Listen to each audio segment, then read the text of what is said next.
Thank you for joining this meeting of Cabinet on what is going to be a lovely sunny day. Welcome to staff, welcome to members, and welcome to public who are joining us from home.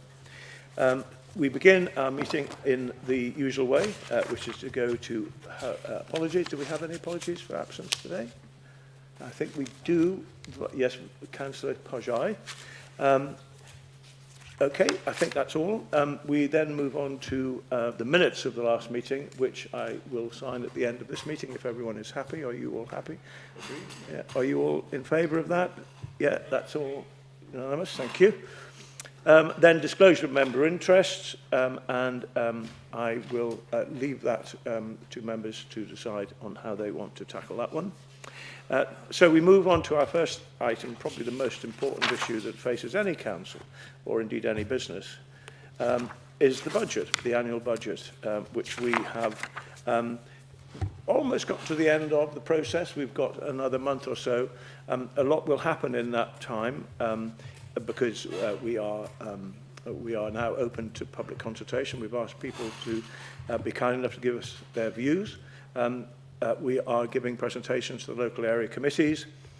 We have a policy conference on the 23rd of January, which will allow all members of the council to have their say and to place their views before us and suggest any changes. And all of this will feed into the budget in February. And I know that Jan Willis, who is our finance head, will be meeting the groups in the meantime.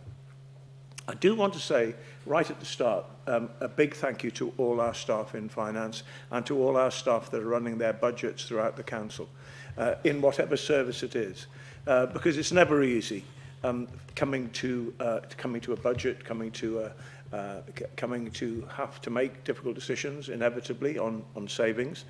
I'm particularly grateful for their diligence in ensuring that we have a very strong financial base at the County Council, unlike some. We know, for example, that Nottingham City Council just this morning have said they are now no longer in terminal, they're in critical in terms of their budget, and other councils, generally Labour ones I think, but certainly other councils are having significant problems as well. We don't have that problem here because we have such good staff throughout the organisation that helps us with our budget. So I need to say that, and I need to also acknowledge the fact that when we had our corporate peer review, they too said that Northumberland was doing really well in leadership, but also in financial management. Now, we had expected a similar kind of level of increase than we've had for the last 2 years. We've had an increase from the last government of 11%, and then we've had another increase from the Conservative government of 13%. This year, we have had 6%. Now, there's been a general misunderstanding with some opposition, with some of the press, that this somehow is a great settlement that we've had. It's not. It's not a great settlement at all. We have been hit very hard by the level of funding, which doesn't meet the extra costs that we have to face. Those costs are across a range of areas, including inflation, wages, and not least the fact that we now have to pay national insurance contributions following the budget that was presented to the country not long ago. So all in all, we have a significant shortfall in the region of £2.5 million of what we actually need to be able to deliver. So we've had to now start a round of looking at further savings, which is never easy, but we will do that. But I think the biggest loser in this budget settlement will be our residents, because we'd hoped, had we had the same level of increase, we'd hope have been able to reduce the council tax slightly this year. That has now been knocked on the head by the size of the disappointing size of the settlement. So I hope that kind of helps in terms of explaining the misunderstanding that clearly exists in some quarters about the settlement we've had from government. Now, we may be able to persuade government to increase that amount. We haven't had the very final settlement from them. So I'm hoping that they will understand why we need this, why we need the funding to be able to provide all the services that we want to provide and do provide to our residents and visitors in Northumberland. The other key losers, as far as we're concerned, are those that benefit from the Rural Delivery Grant, and we have lost that completely, which is over £3 million. And very frustratingly, the government decided to set up a new fund of £600 million called the Recovery Fund. And the Recovery Fund essentially helps those councils who have more difficulty in collecting council tax, business rates and so on, and also that have a greater level of disadvantaged people and deprived communities. The fact that Northumberland has been incredibly good at collecting council tax, and Richard Wearmouth will explain how well we've done, is not in our favour as far as the government are concerned, nor is it in our favour that we have made tackling inequalities one of the three key priorities for this administration. And so I'm really disappointed in that, and other councils that have not succeeded in the way we have and not contributed the way we have are benefiting, whereas we're not. So all in all, it's a very disappointing settlement for us, and we hope and expect to be able to find a way through this, and it's just very regrettable that we will not be able to pass on any reduction at all in council tax because of the 6% that we've had this year. All of that said, we will continue to protect our frontline services. Whatever happens, that is a definite. We will continue to provide the leisure facilities that are so good. We will continue to build our super schools across the county, and we will continue to provide free town centre car parking. Those are written in gold, and we will not move from those, and we will come to a budget, despite the very disappointing settlement, that will be for the benefit of all our residents and visitors. So that is basically where we are. The paper itself sets out the budget 25 and the medium-term financial plan, and as I said at the beginning, this is moving into the final stage of the budget. We have had to find this extra money to meet the shortfall, and that list of savings will be discussed fully by the Council on our policy conference day on the 23rd. Those extra savings are on page 27 of the report, and the recommendations are to basically note this update. So I hope that makes the situation clear. I hope it clarifies matters for those members who think that this has been a bumper year. It certainly has not. And I hope it helps with those who are looking on at what we're doing to clarify the fact that we get settlement increases every year, or almost every year. Certainly in the last 3 years, those figures have been much more generous than the one that we've had this time. And I would repeat, it was 11% and 13%, and now it's 6%. So there we are. Thanks to all our staff, thanks to our finance staff, but as I said at the beginning, to all of those directors and heads of service and all of those managers who've managed to find savings that will not impact on those things that we really want to make sure we continue to deliver. So, are there any questions or any comments from anyone?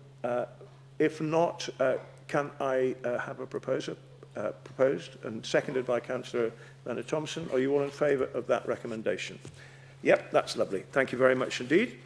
So we can now move on to the next paper, which is agenda item 5, which is the housing revenue account. And I'll probably ask our cabinet member responsible for housing, Colin Horncastle, in a minute to make a quick comment.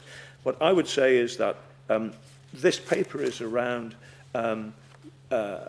highlighting an increase in housing rents that would go up by 2.7%, which is inflation essentially, plus the housing service charges. It will mean for tenants an increase in rent of around £2 a week. We have over 8,000 tenants, and the vast majority, some 70%, are on benefit. And last year, when rents had to go up by a lot because of inflation running then, I think it was at 7%, we created a hardship fund to help those people who might just really struggle with that increase.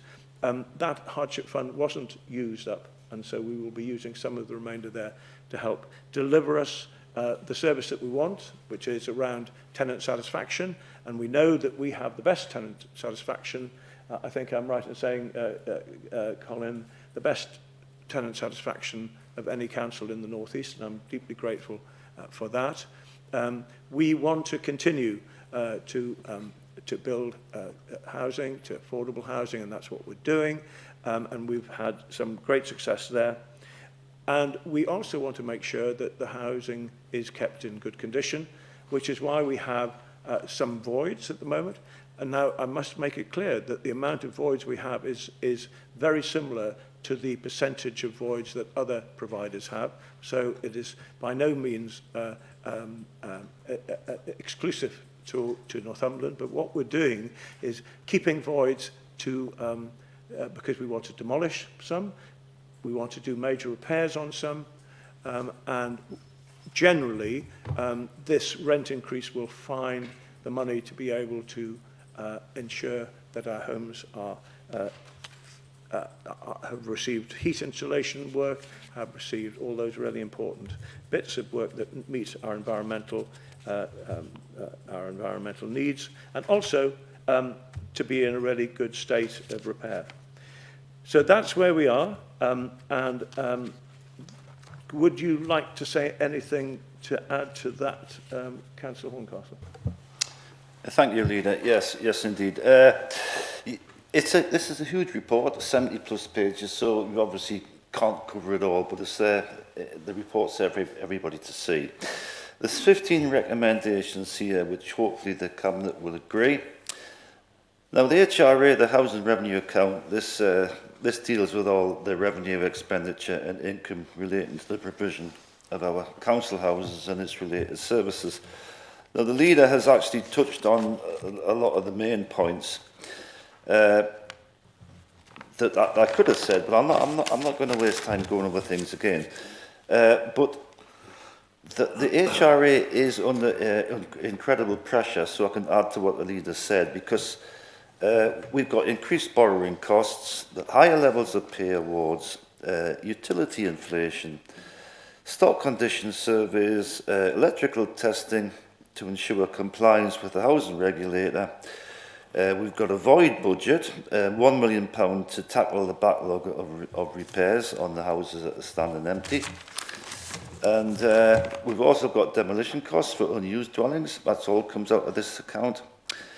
We've also got a major repairs reserve, which is a replacement of the roofs, windows, doors, kitchens, bathrooms, rewiring and heating systems.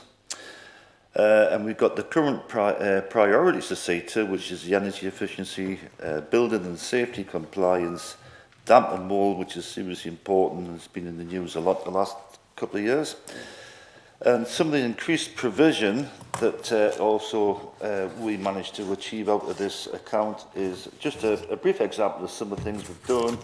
Is we've got rural housing schemes at Embleton, Husk Bungalows at Amble, New Hartley Bungalows, Lanarcost Park at East Cramlington, development of 16 properties there, Mayfield and Sunnyside and Cramlington, and Seghill and Seaton Delville Husk units. So all in all, that's what we do. Massive report with 15 recommendations. Now I'd like to propose them.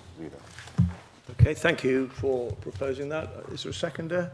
Seconded by Councillor Jones. I think the only thing I would add to that is to say thank you again to our housing staff. And you did touch on affordable homes. We are very pleased that we have actually exceeded our affordable homes target by a significant amount, and that we want that to continue. And you did mention some of those schemes that we have right across the county that will help us do that. So thank you for that. There are a number of recommendations, as you say. You've proposed them, and it's been seconded by Councillor Jones. There are altogether a lot. I better just... so they are around the rent increase, the non-recurrent growth of £1 million for additional resources to tackle those, the non-recurrent growth item of demolition costs, and we know that we're carrying out demolition in some places of flats that aren't really good enough these days, so we're going to rebuild there. The £400,000 for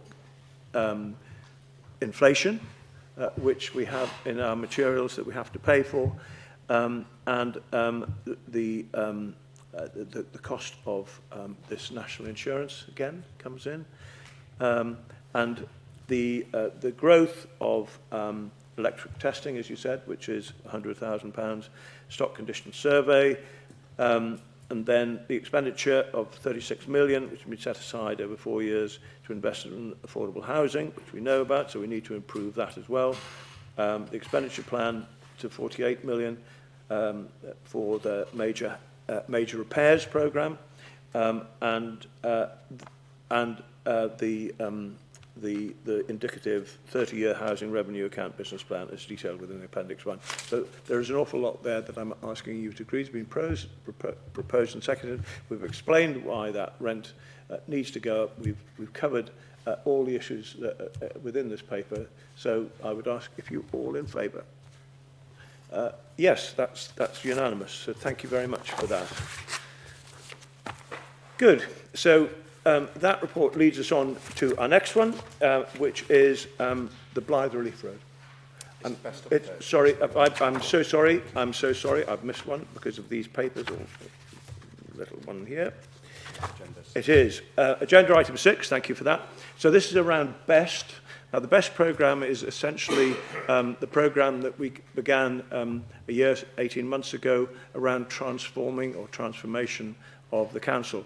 And similar programmes have been tried in the past and they haven't worked. This one is working. We've made significant savings already, and we want to make sure that we move on to the next stage once we agree a business case, a strategic business case, which we will be doing in the next month, about how we will continue to make to put our customers first, and to make sure we run a really efficient organisation.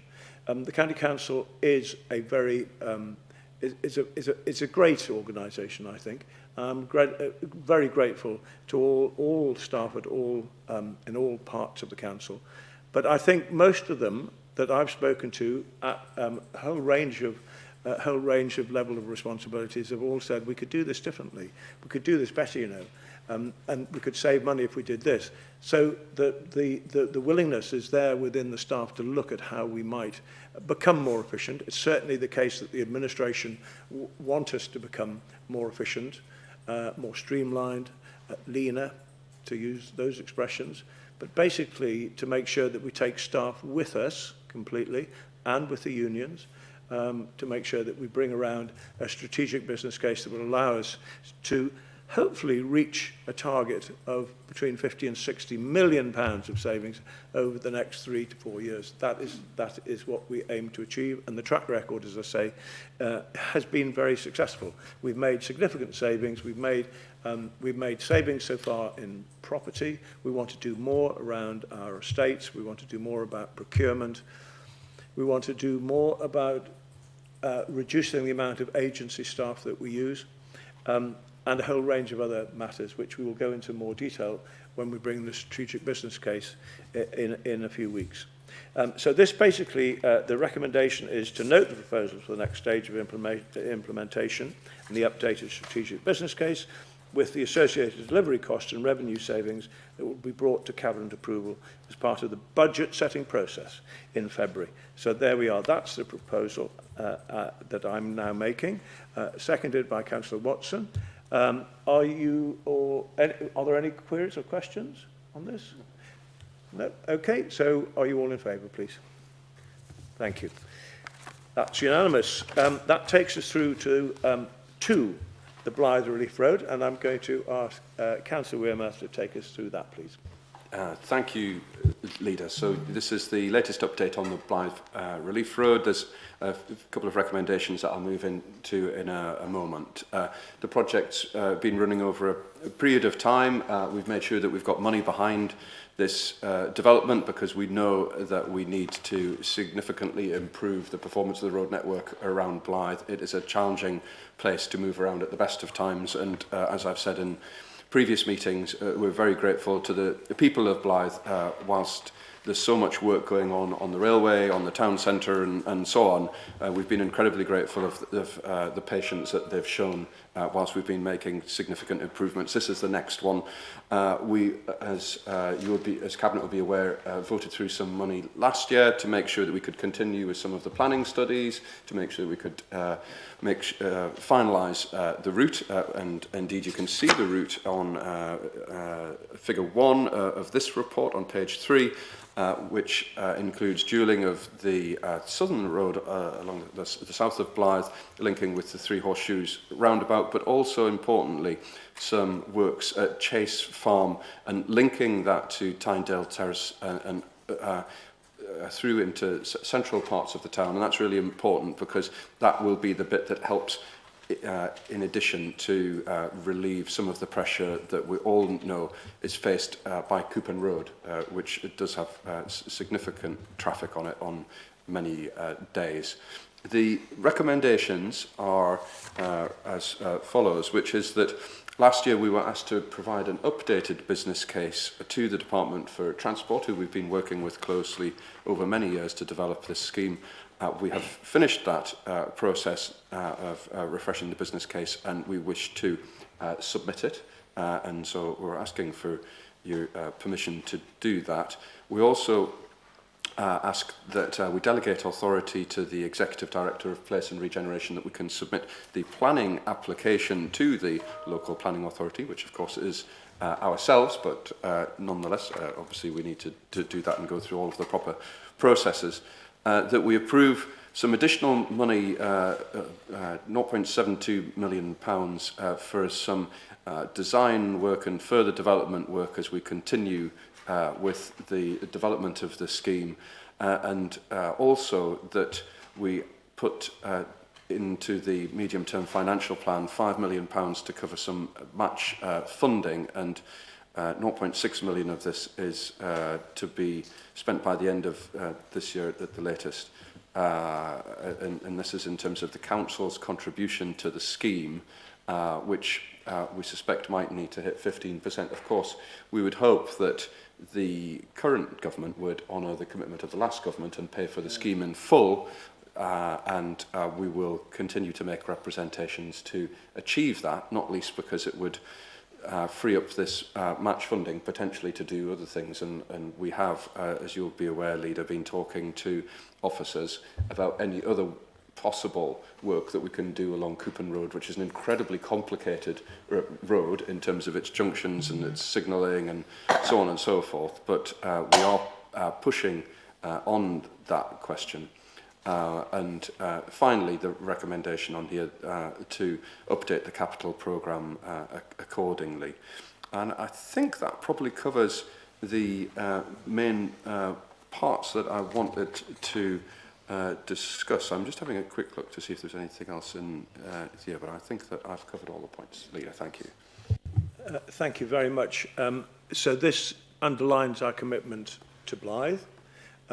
We can see all the work that's going on there for ourselves. We see how thriving the Port of Blythe and the associated work is there. We know that we have soon to come a multi-billion-pound investment not far away from Blythe. That's why we are committed to Blythe, and that's why we are committed to doing all we can to ensure this road a relief road is provided.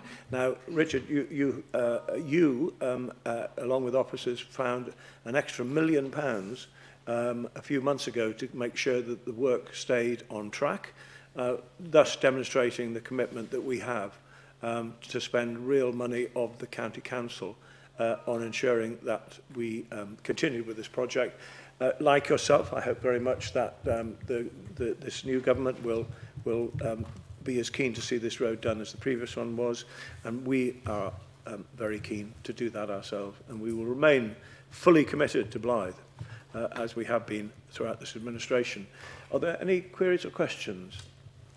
No, in that case, we have had it proposed and seconded. Are you all in favour of this paper? Okay, that is unanimous. Thank you very much. We now turn to something I was touching on before, right at the beginning, which is around how effectively we have been collecting our business rates and council tax. And I'm going to ask Richard Wormuth to tell us about this.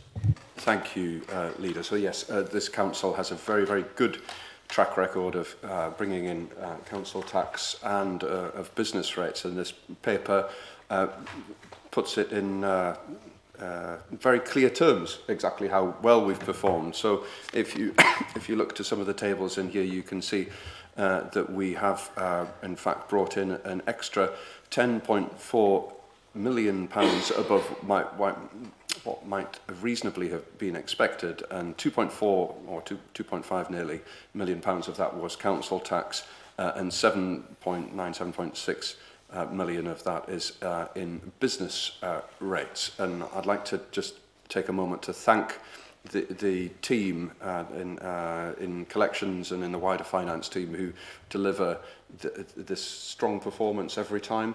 Of course, as you mentioned in one of the first items on the agenda, Leader, this has come back to bite us a little bit because we've performed very strongly in this regard. We haven't been the beneficiary of being bailed out by the government for poor performance like some other councils have, perhaps you could say.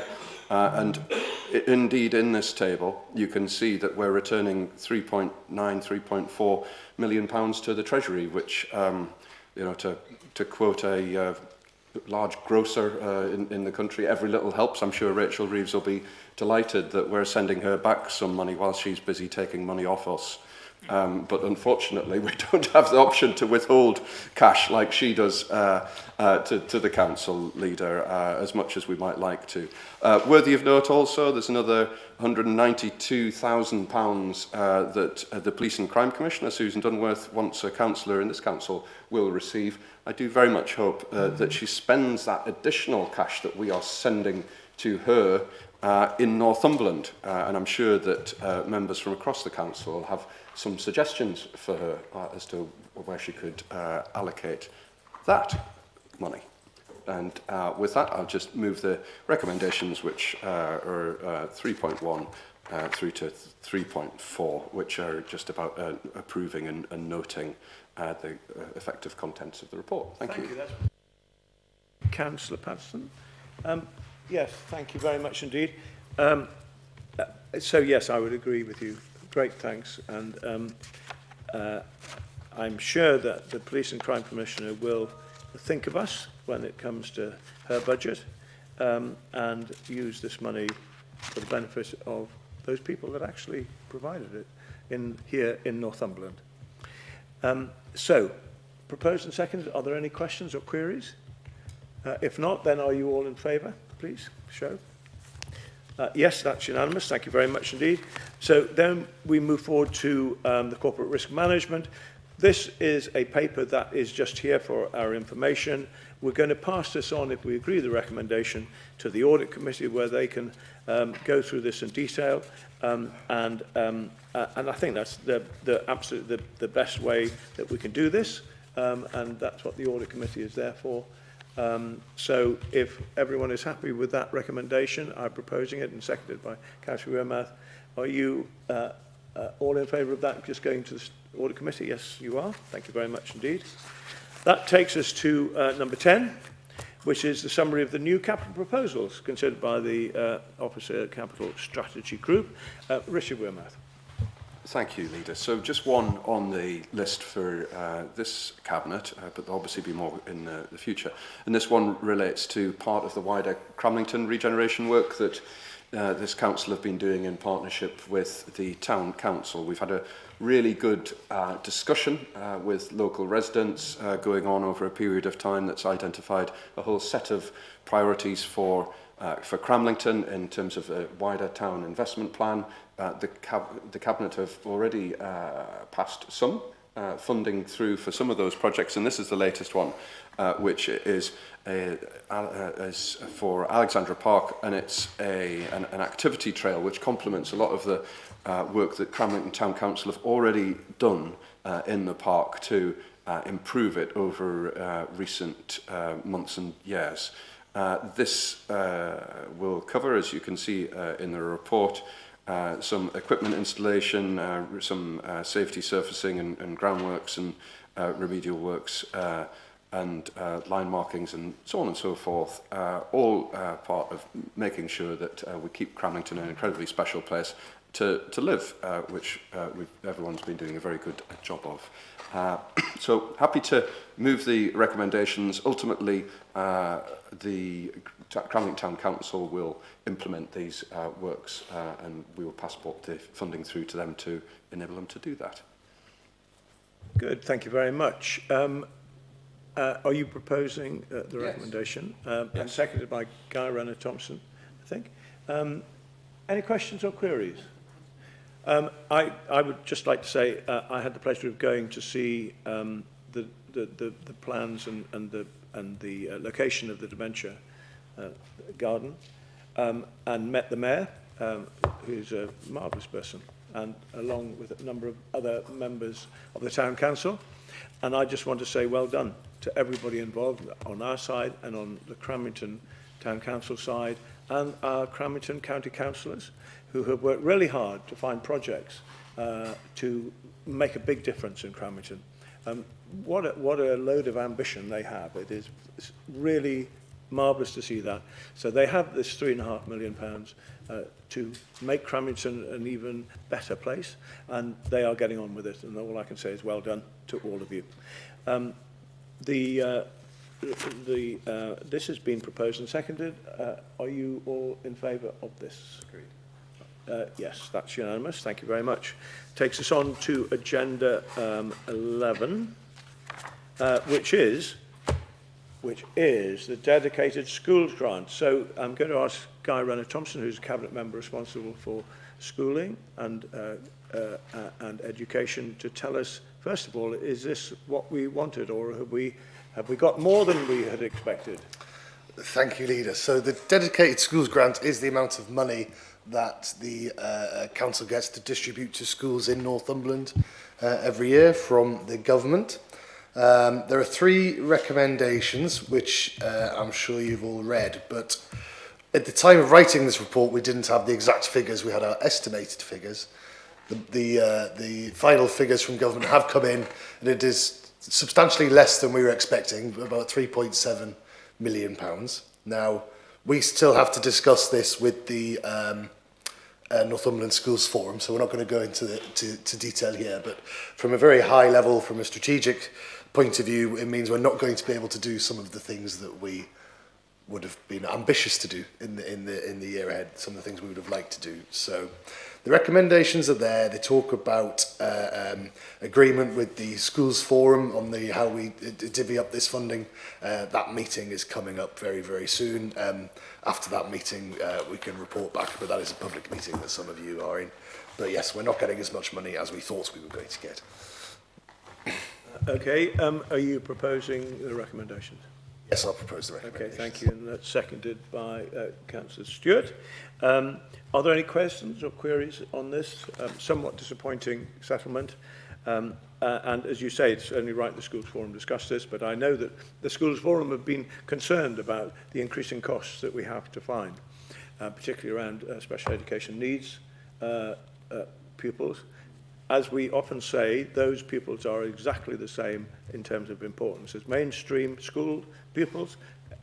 and they need to get our attention and care just as much.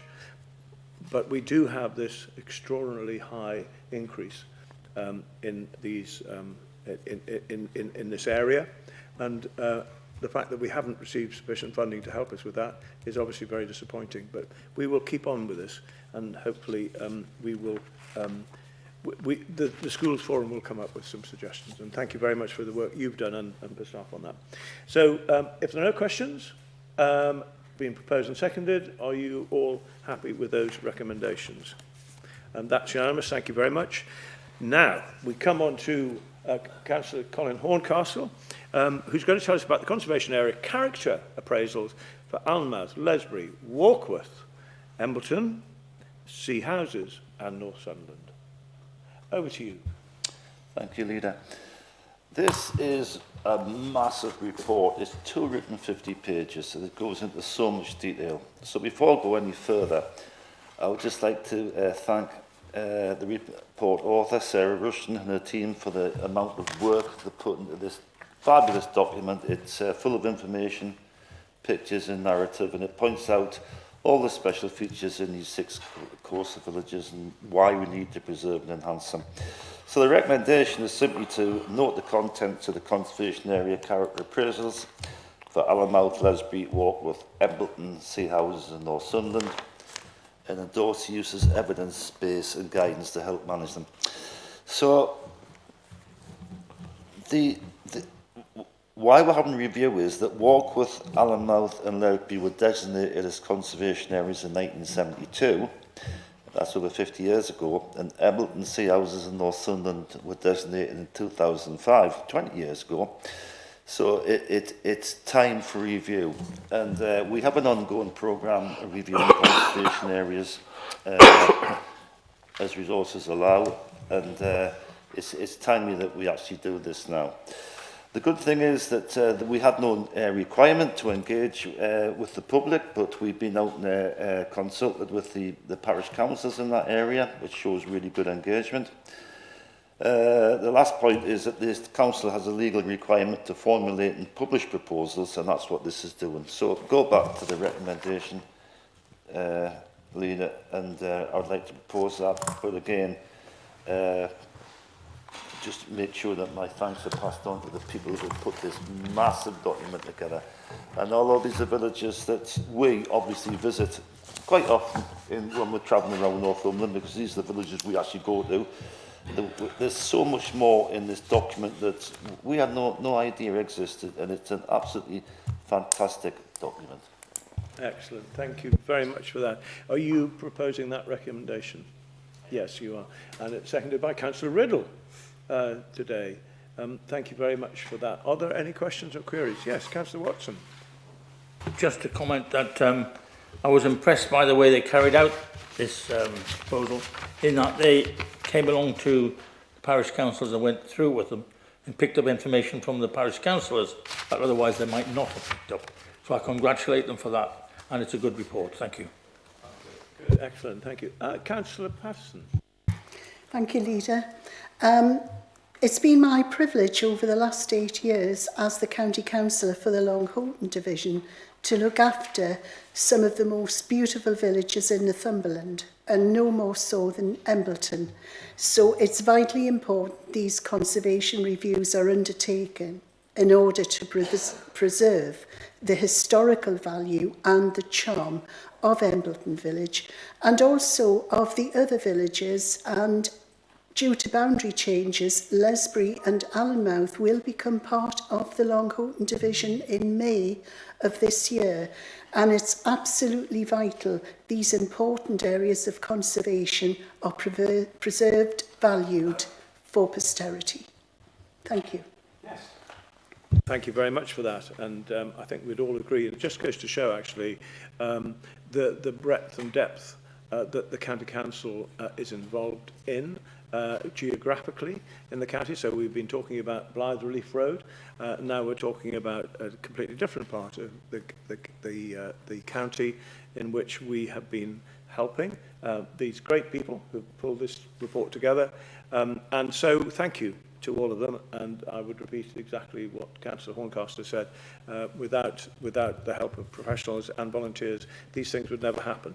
And it's really important to make sure that those beautiful villages do retain their character that we all appreciate and care for so much.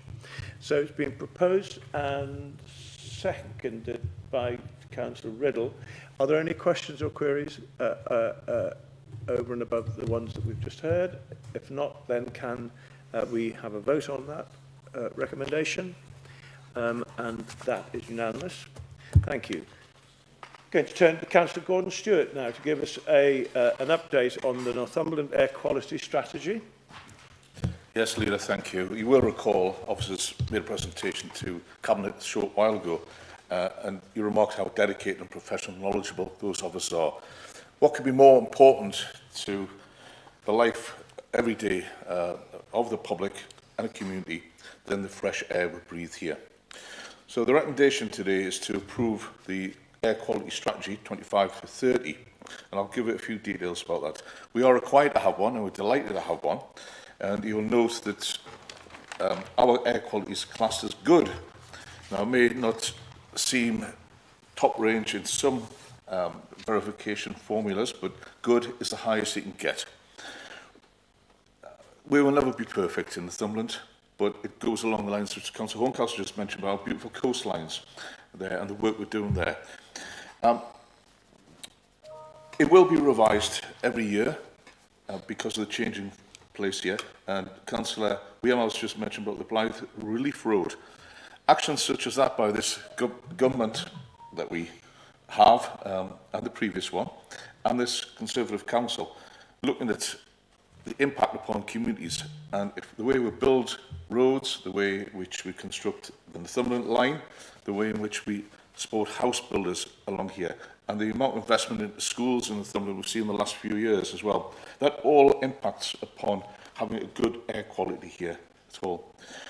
Now, Northumberland's renowned worldwide for dark skies, and Keeler, everybody knows, everybody loves that part of the world. And you may feel as if this is something we should be boasting about here, to have promote a clean air destination for Northumberland. So this really does help everybody to live, work, visit, learn and invest in this fantastic county. And it tackles inequalities, because a lot of the people who may have breathing difficulties will see the advantages that this brings. So the recommendation is to approve the strategy, Leader. Excellent. Thank you very much indeed for that really clear summary. Are you proposing the recommendation, which is to approve the strategy 25 to 30? And it's seconded, I think, by Councillor Riddle again. So are there any questions? Yes, Councillor Wehrman. Not so much a question, but just to build a little bit on the report and to congratulate Councillor Stewart and officer team for preparing this work. He does himself a slight disservice. I think we really are exceptional in this area, and it's been a really interesting report and so on to read. He's right in particular, though, that you've got to make sure that you keep on top of infrastructure and that you get the decisions that we all make here correct. Otherwise, you end up with low emissions zones, and isn't it great to be able to say that we won't ever have a low emissions zone required in Northumberland, unlike neighbouring authorities, and have to impose that sort of thing on Northumberland motorists. So well done, Gordon and the team. Great bit of work and really good read. Excellent. Good. That's excellent. Yes, Councillor Riddle. Yeah, adding to what Rich has just said there, Leader, and I know that Councillor Stewart's already mentioned it, we have got the highest level tier of dark skies, I think, in Europe that you can get. We've got a great national park, which is 20% of the area of Northumberland. We've got great areas of tranquility. We've got the cleanest, highest grade of air quality. We also have most of and the highest majority of any county cleanest rivers. So, we've got some great selling points for not just the people that live here, but also to put out there worldwide for tourism. So, you know, I think it's really another feather in our cap. We're very privileged. Absolutely, I completely agree with that. And of course, we should also remember that we have this wonderful selection of country parks and green spaces and walks. You remember that just over a year ago we announced our environment policy, which put more money into that area, and we have seen some great improvements and renovations. So Northumberland is blessed, not just, as you say, with that wonderful, the wonderful hills and coastline, but even in every town there are those places where people can go and enjoy nature and have the privilege of clean air. So everyone can benefit if they live in Northumberland, which is why Northumberland is such a great place. Okay, so it's been proposed and seconded. Are you all in favour, please? That looks unanimous. Thank you very much. That takes us to what will be our final agenda item today, which is data and insights to start well, to live well, and to age well in Northumberland. And I'm going to ask Councillor Jones to tell us a little bit about this. Thank you, Leader, for letting me bring this to the Cabinet. It is an update. It's an update on our Joint Strategic Needs and Asset Assessment, which is a great big phrase, lots of big words, and normally known as the JSNAA, so which I will stick with. It is an update. Publishing it is a statutory responsibility, and each local authority will differ in how it looks. Ours draws together the data and insights for the health and well-being of our own local populations, highlights the distinctive pattern of health and well-being in Northumberland, shaped by our own unique population characteristics, also our geography and our history. So what we see here in Northumberland looks different to other areas, such as North Tyneside, Newcastle or London. Using the JSNA helps us understand our population needs, helps us to tailor our services to suit our population, and it also helps us pinpoint where those inequalities are and supports our work to tackle them. It's developed by members of our Health and Wellbeing Board, which includes the partners across the health and care system. Our NCC Public Health team actually facilitate it, develop it and look after it, and it's published on the NCC website. So the topic areas are constantly added to, updated, looked after, make sure it's all fit to be seen. It's recently been upgraded, changed quite a bit to improve its presentation and accessibility. It includes things like data dashboards showing key population statistics, deep dives into particular topics, the latest census data and ward profiles, so you can describe the key statistics at a very local level. Most of it is live information, so it links with things like the census data. It's live so that it's not got to be updated, it links directly, so as their data is updated, so is ours. I'm recommending that you access the website, make use yourselves of this intelligence source and make sure you use it to inform your own council strategies, plans and programmes. The appendices, things just gone off. The appendices show roughly what it is, where it is, what's in it, and how to use it. So hopefully you've had a chance to look at those. And also there'll be the links in the papers, and we'll also be there will be a video to demonstrate how to access it and use it. I will say, I believe our public health team are really keen to get some feedback on this, so I really would welcome any comments, questions, anything like that, or let them know otherwise. So that's it, thank you. Yes, thank you very much. Thank you very much for the work that you've done on this, and also for Jill and her team, the work of the Health and Wellbeing Board, where this first came up and was significant in terms of understanding better the detail around Northumberland, helping us to contribute even more to tackling inequalities. And I believe I'm right in saying that actually any member of the public can just go on the website and see for themselves. So do we title it on the website Start Well, Live Well and Age Well, or is it still this JSNAA? Excellent. Okay, so please, We do have to stick with the JSNAA because that's statutory. So Yeah. if we lose it totally, it looks like we're not doing our job.